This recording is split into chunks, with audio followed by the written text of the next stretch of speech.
اللہ تعالیٰ نے سلطان نور الدین زنگی کو سرزمین شام میں صلیبیوں کے مقابلے کے لیے کھڑا کیا۔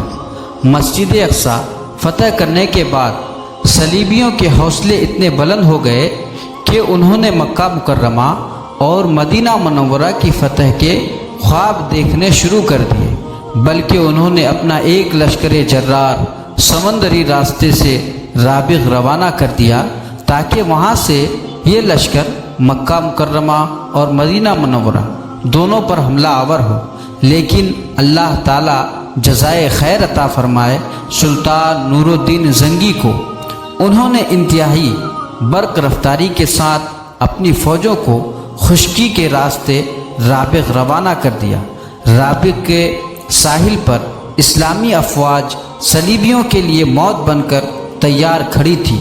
نور الدین زنگی کی افواج نے نہ صرف صلیبیوں کا مردانہ وار مقابلہ کیا بلکہ ان کو اس طرح ختم کیا کہ ان کا کوئی فوجی پلٹ کر پھر فلسطین نہیں جا سکا۔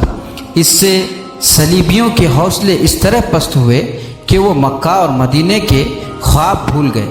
اسی دوران سلطان زنگی کی وفات ہو گئی تو اللہ تعالیٰ نے ان کی جگہ غازی ملت سلطان صلاح الدین ایوبی کو بیت المقدس کی آزادی کے لیے کھڑا کر دیا، جنہوں نے بے شمار معرکاؤں میں یورپی صلیبیوں کو شرمناک شکستیں دی۔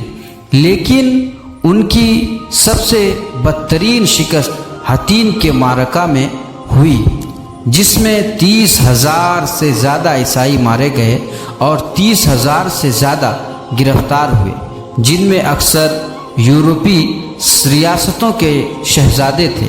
یہ معرکہ 25 ربیع الثانی 583 عیسوی بمطابق 4 جولائی 1187 عیسوی کو پیش آیا۔ اس معرکہ کے صرف 3 ماہ بعد 27 رجب 583 کو سلطان صلاح الدین ایوبی نے بیت المقدس کو دوبارہ فتح کر کے مسجد اقصی کو نصرانیوں کی غلاظت سے پاک کیا اور اس پر لگی ہوئی صلیب توڑی اور اس کے میناروں سے پھر سے اللہ اکبر کے صدائیں گونجنے لگی۔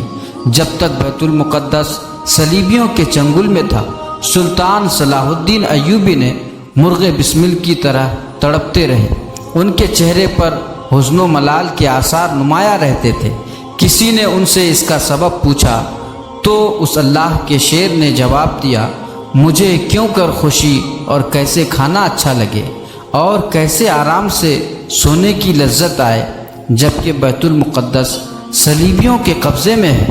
سلطان صلاح الدین ایوبی نے صلیبیوں کے ساتھ مصر کی رافضی فاطمی حکومت کو بھی ختم کر دیا، جس نے بیت المقدس کو صلیبیوں کے ہاتھوں میں گروی رکھ دیا تھا۔ جزا اللہ خیر الجزا۔